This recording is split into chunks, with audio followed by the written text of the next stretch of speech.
Welcome to 2K Ranch Life Podcast. Tonight we're here with, I have my wife on the podcast with us. So Miss Kimberly's going to be on here with us tonight. And tonight our podcast is really, it's not so much about the ranch. It's about our life, about what we went through or what we're going through. So this year we've been married for 9 years, and pretty much ever since we got married, right? We've been trying to have a child. And I think it was just short after when we got married that we started trying to conceive. So we went, a year? Yes, a year. So we went a year without any kind of conception or anything. So at that point, we talked to some friends of ours. And then actually, I think you actually talked to, I can't remember who did you talk to. I can't remember why we actually went to the doctor in the beginning. Well, because they said, like, if at my age, if you don't get conceived within a year, then you need to seek, you need to go back to your doctor. So this was what, you were probably 20 or 23? Probably. 23, yeah. So yeah, it'd be 9 years this year, so 23. So just for anybody out there, what we're sharing is our path with infertility, and our goal is with this is to hope that somebody gets some benefit out there. Maybe there's a couple, somebody hears this and you got friends, maybe you all, some friends, family members, a young couple or an older couple or whatever is going through infertility, and we hope we can maybe give you some ins and outs of what we went through, maybe what not to do, maybe not wait so long, maybe wait longer, something like that. And also, a goal of mine is out of this is to be able to show, and we are living proof that you can go through infertility, you can go through child loss, and still have a strong, healthy marriage. Correct? Correct. So, about our foundation, we really, pardon me, us being here at the ranch, our relationship and everything we do is found and centered around Christ. So we want to be able to show you, and not just show, but we are living proof that you can go through wicked storms in life and still have a strong marriage. Mm-hmm. So back to kind of just timeline wise. So a year, we had some friends of ours that had been through infertility stuff, and they recommended the doctors we went through in Lexington. So that started with, I guess, multiple testing. Yeah. So yeah, we went the first time. They did all kinds of tests on Kimber, and then ended up leading up to an endometriosis surgery, and then we started IUIs. For anybody that don't know what an IUI is, that's an artificial insemination. They tested me, but at this time before this, they tested me before we did the first IUI, correct? Mm-hmm. So they tested me, said everything was good, and they thought because you had some endometriosis and tilted uterus that the IUI would work. So what did we do? 3? We did 5 starting out. 5? Mm-hmm. Before surgery 2? Mm-hmm. Okay, so we went 5 IUIs over a 5-month period. 5-month period, yeah. Mm-hmm. And then we did, they, with all unsuccessful, we never got a positive pregnancy test, anything out of it, nothing. But you had healthy follicles, you were ovulating correct per like ultrasounds, and everything on my end was good. From what we seen, we just couldn't understand why it wasn't taken. Mm-hmm. Then we went another surgery, correct? Mm-hmm. So we did endometriosis surgery again, and then after that we did two more months of IUIs, all unsuccessful. Then we were recommended to infertility clinic by our doctors in Lexington to a place in Cincinnati for infertility. So we met doctor there, consultations. I can't remember what that led straight into. I guess because it was right after endo, so we were still fresh after surgery, really 2 months It's post. after our 2 IUIs Yeah. weren't successful. Yeah. So we went there. They done much more testing on both of us. Did consult. Yeah, they did blood work on both of us, vital, just like a general health assessment. And then they give us options, which was IVF, IUIs with injections, right?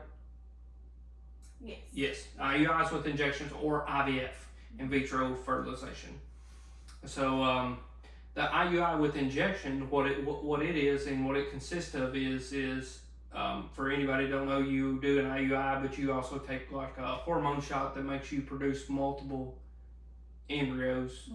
Multiple eggs. Yeah, not embryos. Sorry, multiple follicles. Yes. Technical term is follicles. So multiple follicles, and then you take a risk of multiple follicles getting implanted and attaching and becoming multiple embryos. Yes. And then they recommend it going in and pinching. They call it pinching, but really it's pretty much it's abortion. Yeah. And we were not about that life. So we chose IVF, and that started in 2019. 18. I guess 18. Early 19. Early 19. Yeah. yeah. So it was early 19, and so IVF is a lot of shots, a lot of ultrasounds, a lot of crazy stuff. And to think like we put you on contraceptives at one time for a while, but you're going through so much. Your body is. They don't want you to take a chance of getting pregnant while you're on all these hormones or something. So we went egg retrieval. We had five follicles, right? They flushed 10. Yes. Flushed 10. We had 5 that were viable. Yeah. They went to blast. 4 Yeah. that went to blastocyst. Yeah, 4 took. So I had 4 embryos. And then they did a fresh cycle transfer right then, which resulted in our first miscarriage. Yeah. And then, so here's something, I'll stop right here for just a second because I think this is very important. If anybody wants to do IVF, do not let them do a fresh cycle transfer. Because, and you might say, well, why not? Well, because what they don't tell you is, and they did not tell us this, is that transfer only has like a 20% chance of it even taking. No more than 30, 20, depending on what's research, who your doctor, 20 to 30% of it taking. So for all the money and everything you just went through, you just wasted. Pretty much, it's too risky. When there's a lot better probability of statistics to wait and do a frozen. Even if you do it on a fresh cycle and frozen, which we're fixing to get into that about what we went through. But the probability of it is on the first fresh cycle not to do it. And that's hindsight of us. I really regret not for doing that, but we didn't know. So that is just something we didn't know. But I regret doing that because I feel like everything that we invested and to not just the money wise, but time and feeling and leading up, and we had they give us so much hope, that, and everything looked good. So we thought, and then we end up with our first miscarriage. Then we go 2 months. Just take a break. Yeah. From everything. Yeah. So we went 2 months, and then come to find out, we conceived naturally. And with that, what did we find out? 5 weeks, 6 weeks. What that? When we found out we were pregnant. What? How long? It's 5 weeks. 5 weeks. Yeah. So we found out we were naturally pregnant 5 weeks. We knew for about a week and a half. Probably, yeah. about a week and a half. We were not close to our first. I can't remember. We did not ultrasound, did we? Not yet. No. All we did was confirm with blood work. No, because we weren't planning for an ultrasound until 8 weeks. Yes. Mm-hmm.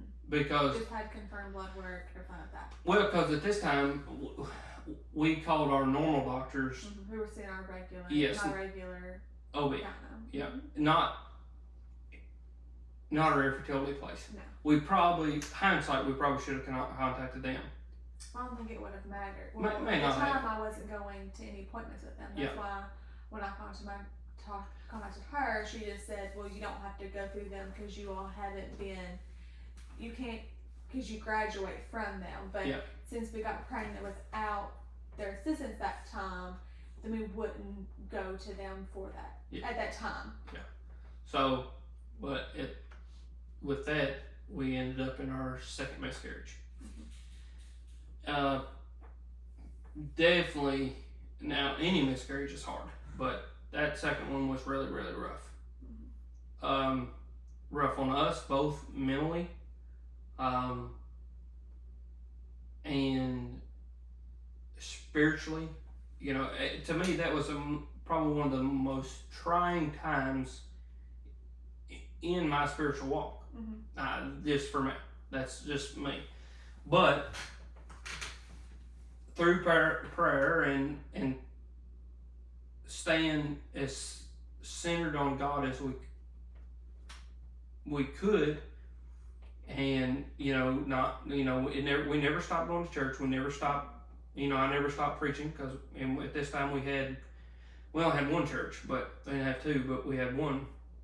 We still went and set up church and preached every week, and we stayed faithful because God stayed faithful to us. Even though I say it was a trying time because there was so much doubt. Like I'm like, God, am I? Is this my fault? Am I not? Am I not doing what I'm called to do? Am I not? Is what I'm doing not right? And that's why, But so there's so much that'll go through your mind, or it did mine. I know it went through yours. So. But so with all that, we just decided together, we made this decision to just take a break.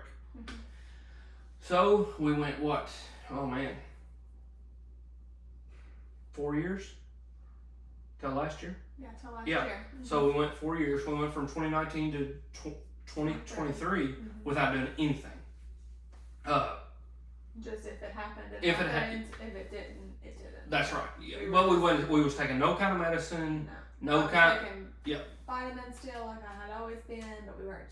If it happened, it happened. We weren't really trying, but not trying.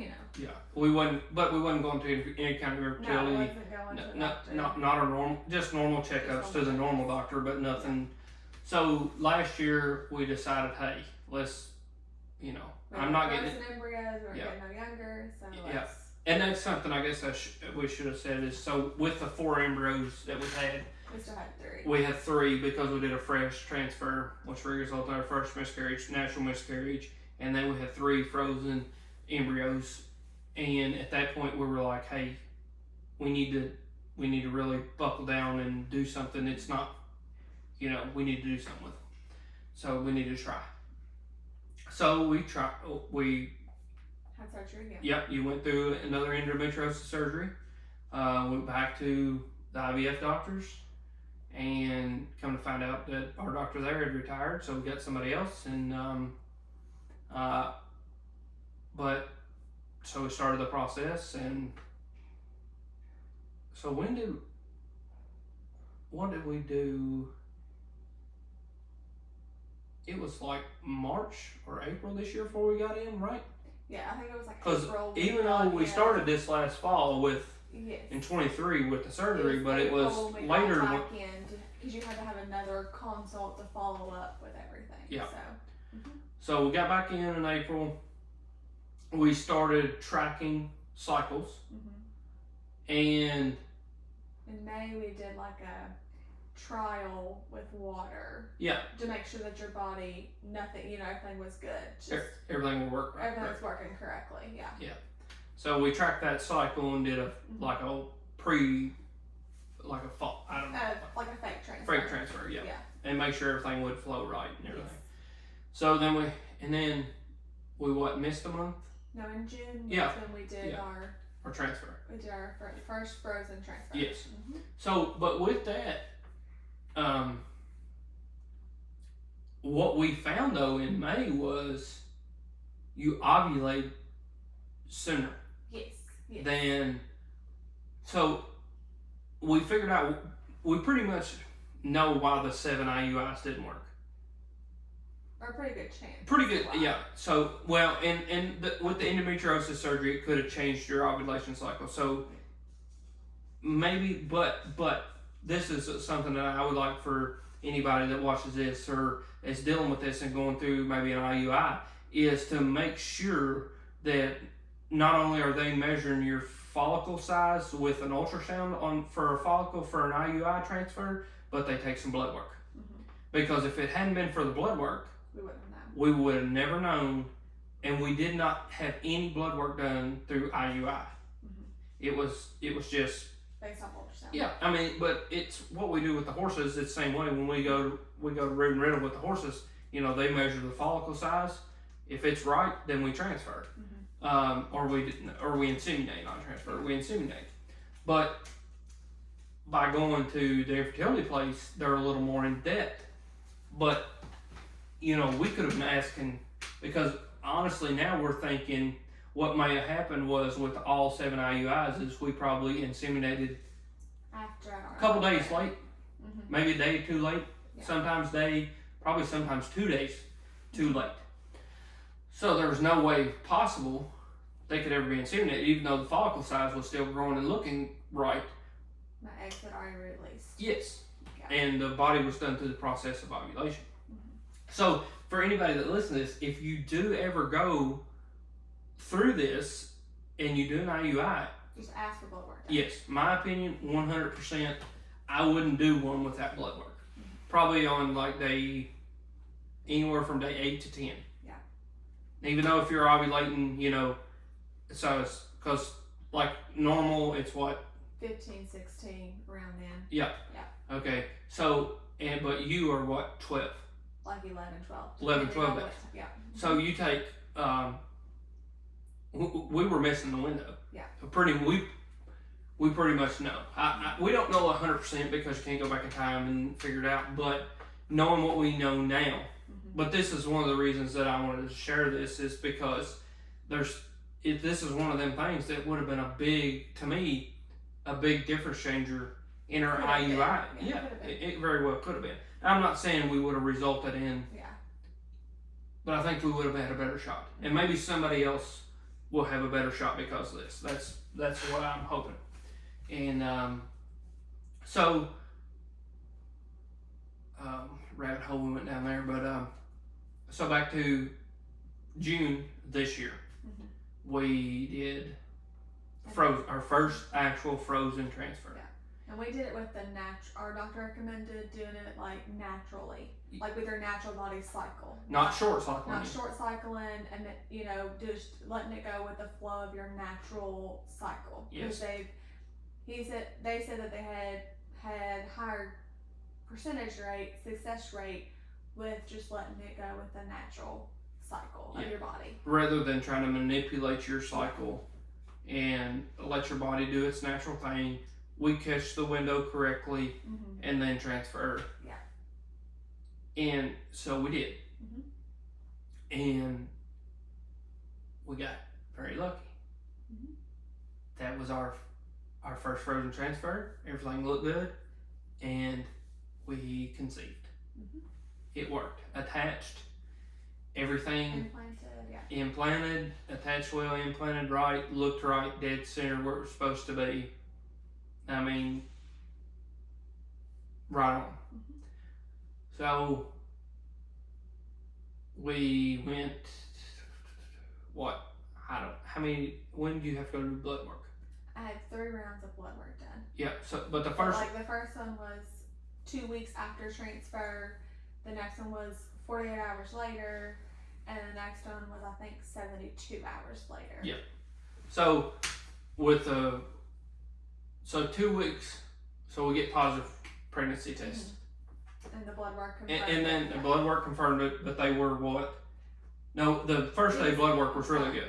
It was the 48 hours. It hadn't doubled like it should have. It raised, but did not double. So they were. And they were a little concerned. So then we did another 72 hours later. And then it like tripled. Yeah. So and we did an ultrasound the same day. Yes, and everything looked good to make sure that it wasn't an ectopic pregnancy, just to make sure that it wasn't somewhere it shouldn't be. Yep.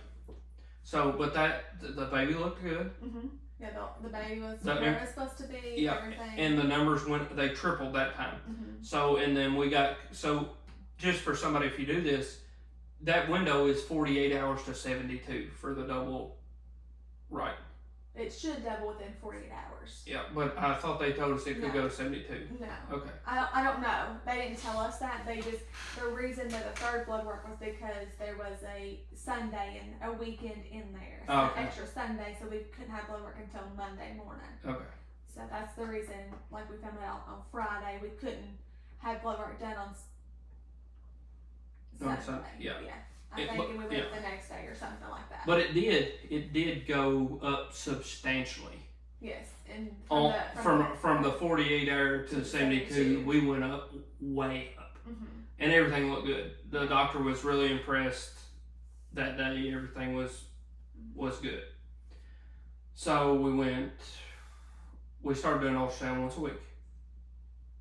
So 6 weeks looked good. Then went to 7, and then 7. The baby was a little bit behind. We instead of being at 7 weeks, we were like the yolk sac itself, or no, the sac. The sac was measuring 7 weeks. Yeah, but the yolk sac was a little bit with behind. So we were like 6 weeks and 4 days. Yeah. We were like 3 days behind, which is not at that time is not a good sign. Yes. Yeah.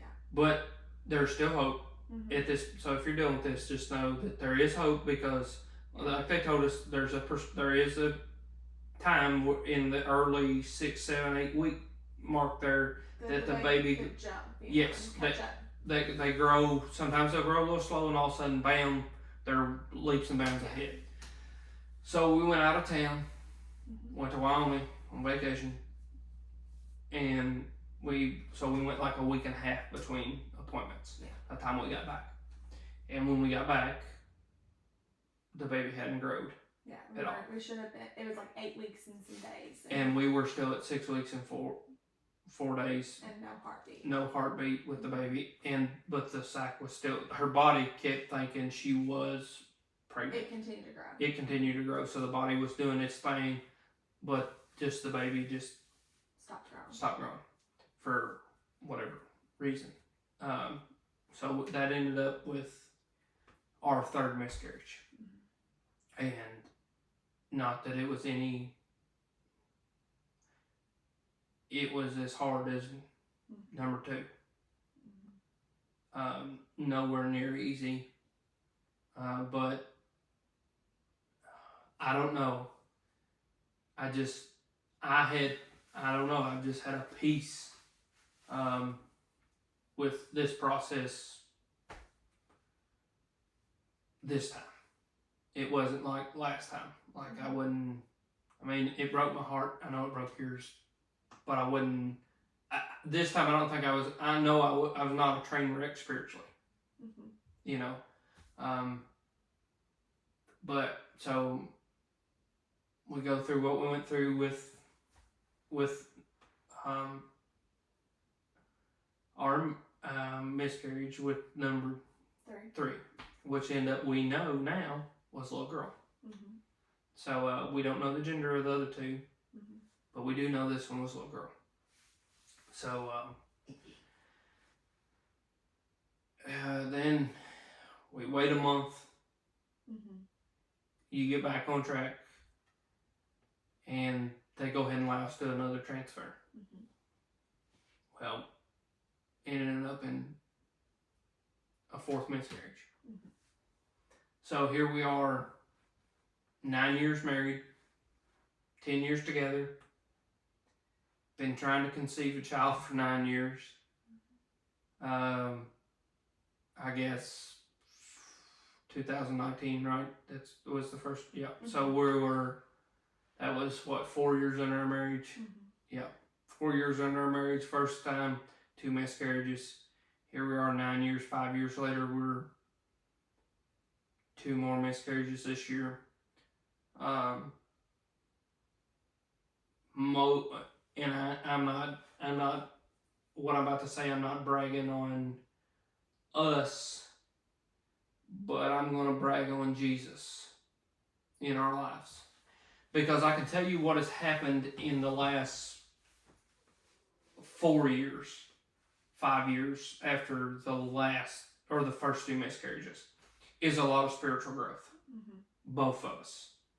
You know, we did come to the reality, I mean, a couple years ago we had a conversation, if it's just us, we're fine. We're fine. It'll be fine. Yeah, like. That's not what we wanted, that's not what we planned for. No. But we will be fine. Yes. No, we're sitting in a room right now that hopefully one day it's a child's room. But the reality is have that conversation. That's right. We had to be real. You know, we couldn't live in a fantasy world. We had to be real. Like, all right, if God says no, and if He says no, we've got to be fine with that. Yeah. And that's just where we had to come to spiritually. So, a tremendous amount of spiritual growth. And trust, and faith, and do I understand to this day why? Absolutely not. You know, we have people say, I'm not acting like we deserve something, because we don't deserve anything. All in this life, we don't even deserve Jesus, but we have Him because He loves us. So anything we get from God is a gift. But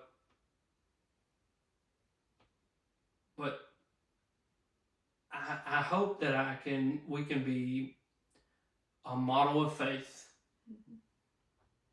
to maybe a couple that's struggling. And the thing about it is it's not just with somebody might watch this and not be struggling with infertility. They might be struggling marriage wise.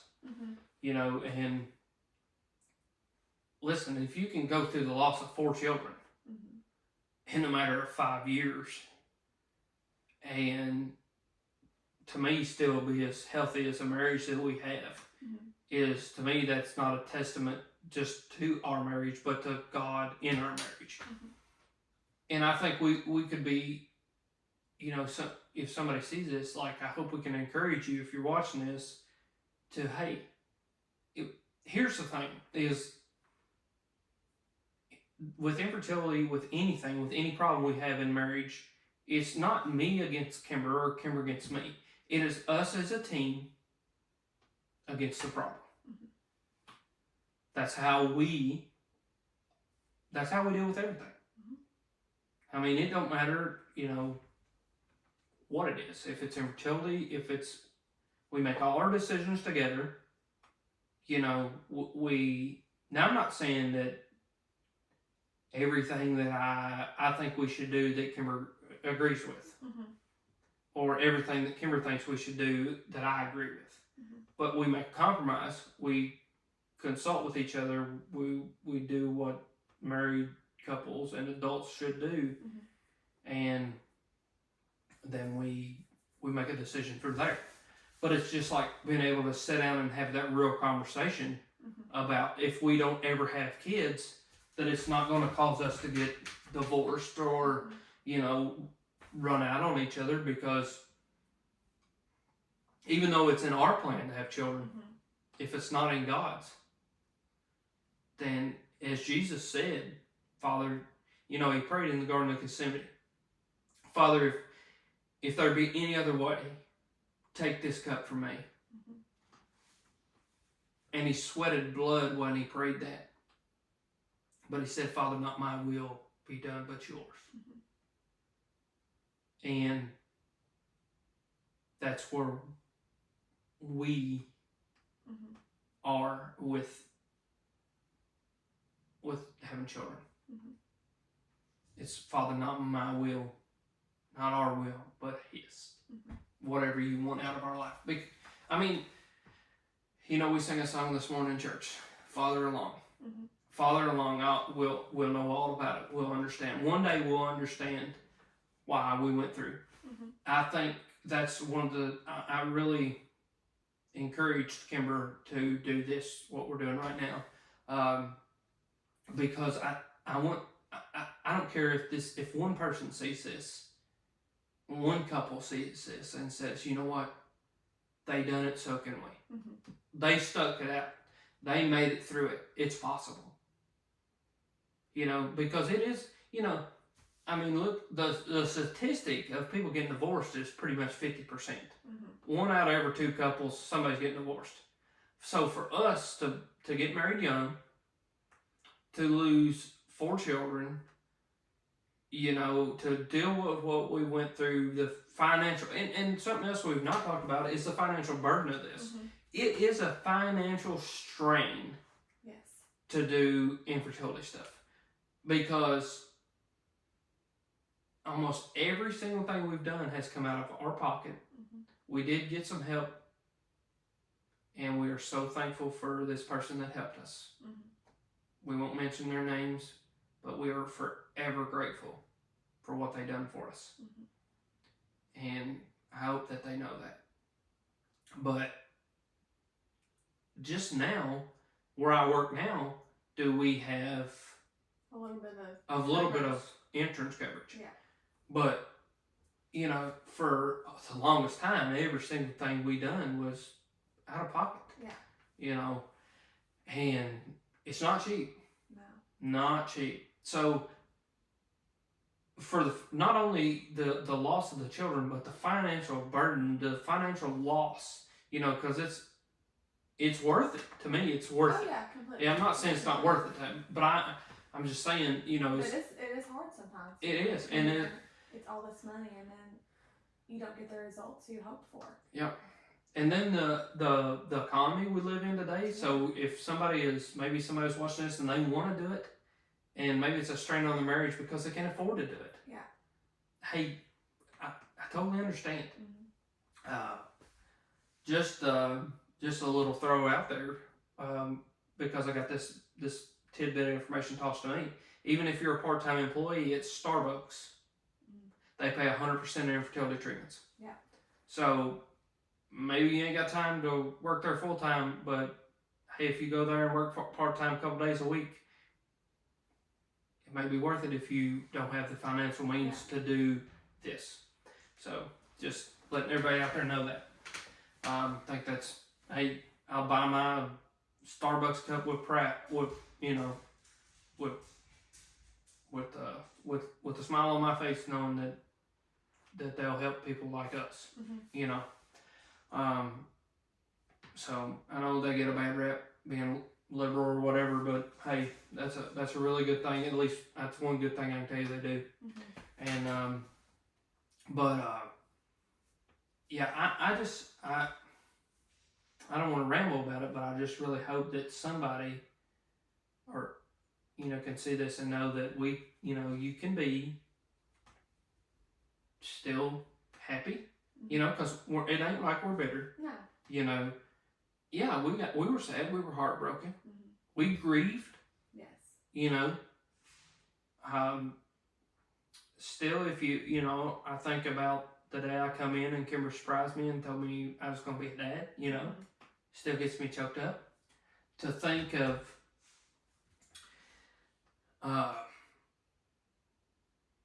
the moment that I actually got to see our little girl. So I think I'll share that.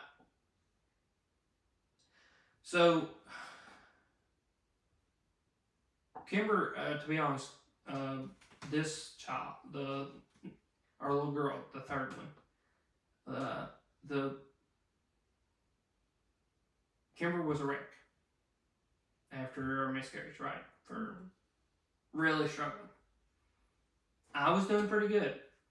So we're, I don't know, weekend post miscarriage. Yeah. And we were planned on this Sunday to tell our church, Moorfield Church, that we were pregnant. And that way Tuesday we could go tell our Cowboy Church we were pregnant before we let the cat out. Yeah, we didn't want to let the cat out of the bag on Facebook before all our churches knew.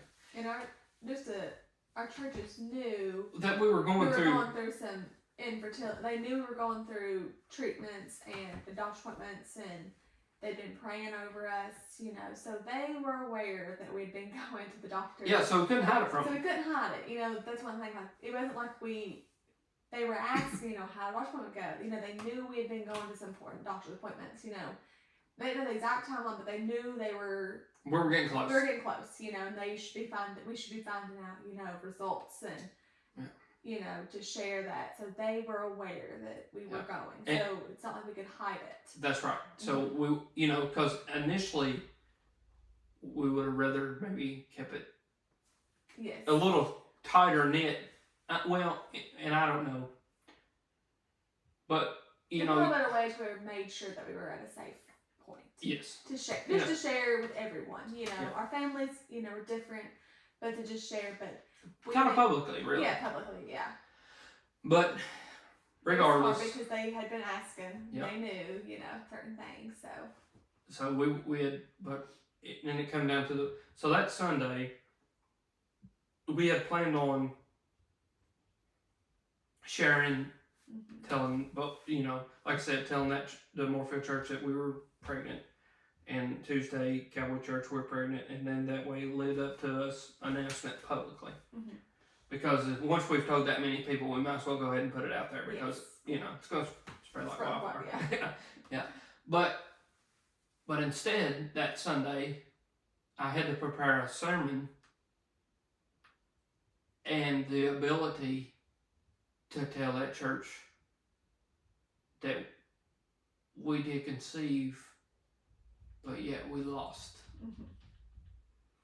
So, and if you're watching this, you made it this far in, and you see this, you hear this, whatever, on our podcast, whichever, you may think we're crazy, or you may think I'm crazy with what I'm about to tell you.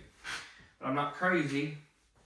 I know what I've seen, I know what I felt, I know what I heard, and I do believe in the spiritual realm in life, because Jesus said, when I go to heaven, I'll send the Comforter, I'll send the Holy Spirit to dwell among you. So that morning, I got up early like every Sunday morning to study and to get ready to preach. Well, so I got God give me the message, what He wanted me to share, how I would get through sharing about the loss of our child, and so on and so forth. Well, I fell asleep on my recliner. And while I was asleep on my recliner, I had a vision. And this little girl in a dress was running around in our living room. And she looked like she was about this tall already. She had long hair like her mama. She looked like her mama in the face.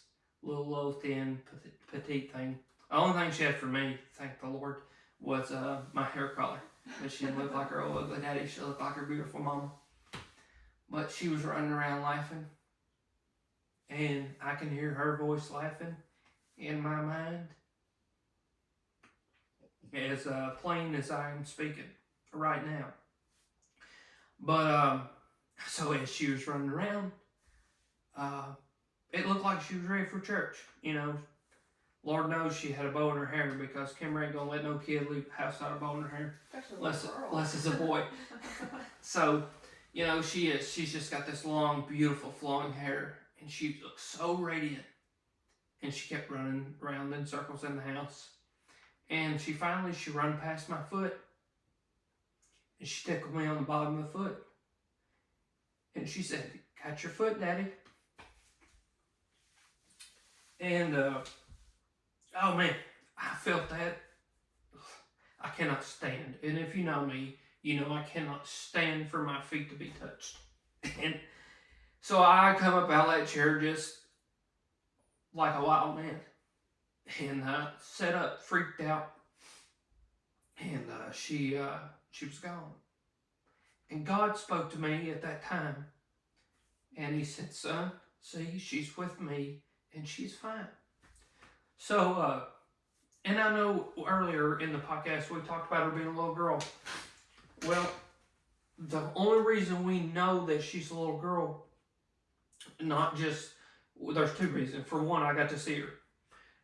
Two is 2 weeks later, we get a genetic testing back from our baby that we miscarried. And guess what, folks? The gender was a girl. So, and Kimber's my vouch for this. Both our churches is my vouch for this. I told them that it was a little girl before we ever got the results back. If you don't believe me, there's multiple people that will witness that I told them that I seen a little girl, that exact story I just told you, that vision that I got to see.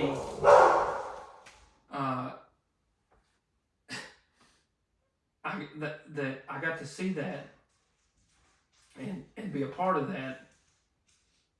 That our little girl before we ever got our testing back. So this is real, and that's why I think it is so important for us to share and not only encourage you if you're that.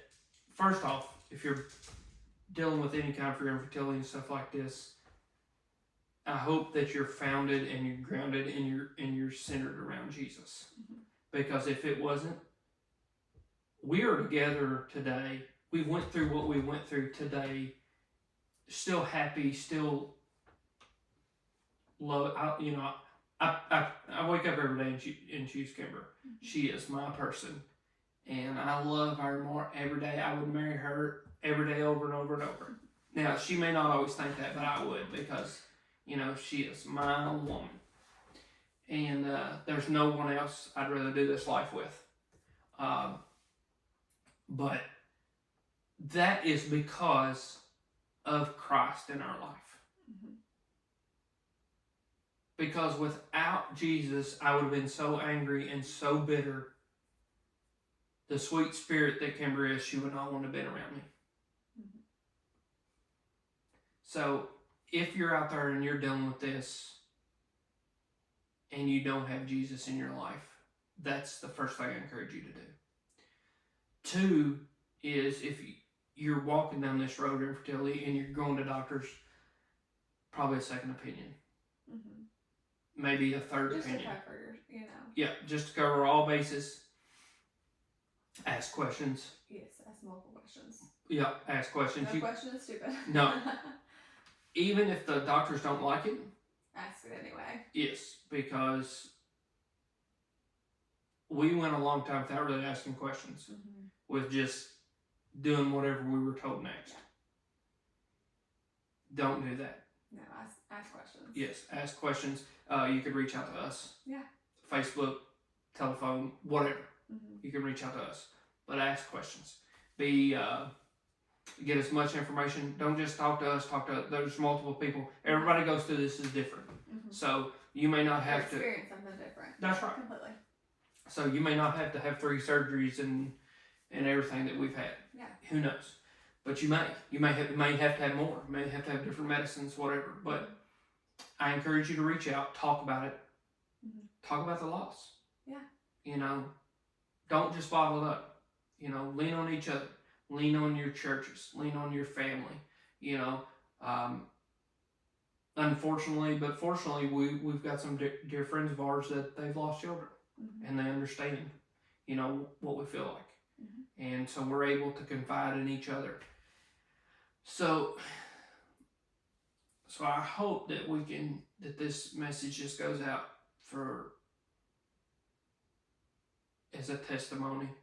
It is a testimony of our lives, of who we are together, what we went through. What we're still going through. Yeah, what we're still going through. I mean, it's not like it's not over. It's not like we're waving the white flag, throwing the towel in. We're still on this journey. Yeah, I hope one day we can sit down and have a conversation and you all hear oohing and gooing in the background, and we can show you, you can see it full circle. But if not, there is coming a day when I will walk into glory, Kimber will walk into heaven's glory, and we'll never have to leave our babies again. So I hope and I pray that you've got some benefit out of this. I hope you've enjoyed it. We've enjoyed sharing it. I know, I really enjoy talking. Kimber says, I'll talk to the wall if the wall talk back. Well, fools on her, the wall ain't gonna talk back. I'll talk anyway. But I really do. I think it's good for us to share. But it's not. We're not just doing it for us. We're doing it for others. Yeah. That's God's mission in our lives, is for us to help other people, and that's why we pastor the churches. That's why we do what we do, and this is just another avenue for us to spread God's goodness in our life, and I pray that somebody out there who's going through this, if this is driving a wedge in your marriage or in your life, because first off, it usually drives a wedge in the individual person, and then it creates animosity in the middle. Yeah. So, but I hope that they can see this and know that, hey, we're still out here happy and living a normal life, even though just because it's storming in one part of your life don't mean it has to in the rest. Yeah. But what's the song? In the eye of the storm, he remains in control. So, well, God bless y'all. God loves y'all. We love you. We're so grateful if you've made it this far, that you've sat through and listened to us and allowed us to share with you. If you would like to reach out to us in any way, we're on all social media platforms. Either Kimberly or myself, either one. We'd be more than happy to talk to you, let you cry on our shoulder, scream at us, because we've all been, we have really been there. We truly understand. So God bless y'all. Thank you.